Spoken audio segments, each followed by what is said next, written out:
Ukraine కోసం Russia, America ఆధిపత్య పోరు ఎందుకు?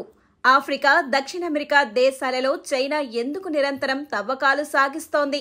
పాకిస్తాన్, బెలుచిస్తాన్పై అమెరికాకు ఎందుకింత ప్రత్యేక ఆసక్తి?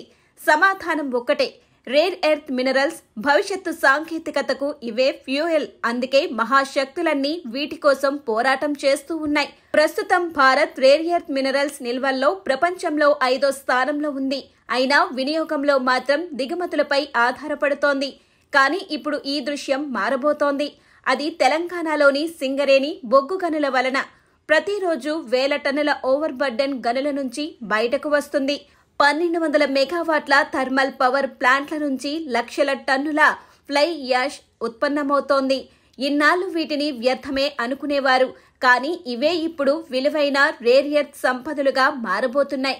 భువనేశ్వర్లోని minerals and materials technology institute చేసిన పరీక్షల్లో ఈ వ్యర్థాల నుంచి రేర్ ఎర్త్ మూలకాలు లభించాయి. ఖమ్మం, కల్లూరు, పెద్దపల్లి, రామగుండం ప్రాంతాల మట్టి నమూనాలు పరీక్షించారు. ఫలితం ఒకటే, రేర్ ఎర్త్ మూలకాల సమృద్ధి. ఇందులో 14 రకాలు విలువైన మూలకాలు ఉన్నట్లు తేలింది. సెరియం, లాంతానం, నియోడీమియం, ప్రాసియోడీమియం, గాడోలీనియం, డిస్ప్రోన్సియం ఇంకా మరెన్నో. సాధారణంగా ఈ ఖనిజాల గాఢత 150 నుండి 220 ppm వరకు ఉంటుంది.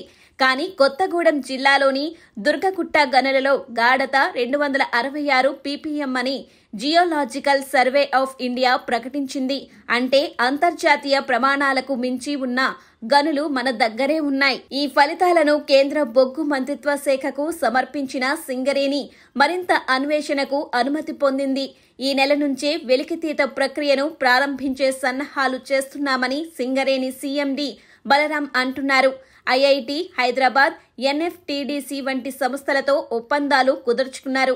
భవిష్యత్తులో ఎన్ఎండీసీతో, ఆస్ట్రేలియాలోని క్వీన్స్లాండ్ ప్రభుత్వంతో కూడా భాగస్వామ్యం చేయాలని చూస్తున్నారు. సింగరేణి గనుల్లో దాదాపు 3 మిలియన్ టన్నుల వరకు నిల్వలు ఉన్నట్లు అంచనా. ప్రతి 15 టన్నుల మట్టిలో నుంచి 1 కిలో రేర్ ఎర్త్ వెలికి తీయవచ్చని అధికారులు చెబుతున్నారు. దీంతో భారత్ దిగుమతులపై ఆధారపడాల్సిన అవసరం తగ్గిపోతుంది. సింగరేణి ఆదాయం విపరీతంగా పెరుగుతుంది. దేశ ఖనిజ రంగం గణనీయంగా బలపడుతుంది. ఈ రేర్ ఎర్త్ మూలకాలు ఎక్కడ వినియోగం అవుతాయి? ఎలక్ట్రిక్ వెహికల్స్ బ్యాటరీలు, హై పవర్ మ్యాగ్నెట్లు, మొబైల్ ఫోన్లు, ల్యాప్టాప్లు, ఏరోస్పేస్ టెక్నాలజీ, రక్షణ వ్యవస్థలు. అంటే ఆధునిక సాంకేతికతకి ఇవే ఆధారం. భవిష్యత్తు ప్రపంచాన్ని నడిపించే అసలు ఇంధనం ఇవే. ఇన్నాళ్లు వ్యర్థం అనుకున్న Singareni over burden fly ash ఇప్పుడు అమూల్యమైన సంపదగా మారబోతోంది. ప్రపంచ మహాశక్తులు ఆధిపత్యం కోసం పోటీ పడుతున్న సమయంలో తెలంగాణలో కనుగొన్న ఈ రేర్ ఎర్త్ మూలకాలు భారతదేశానికి వ్యూహాత్మక బలం ఇవ్వబోతున్నాయి. ఇది కేవలం సింగరేణి విజయం కాదు, తెలంగాణ గర్వం, భారత ఆర్థిక భవిష్యత్తుకు కొత్త అధ్యాయం.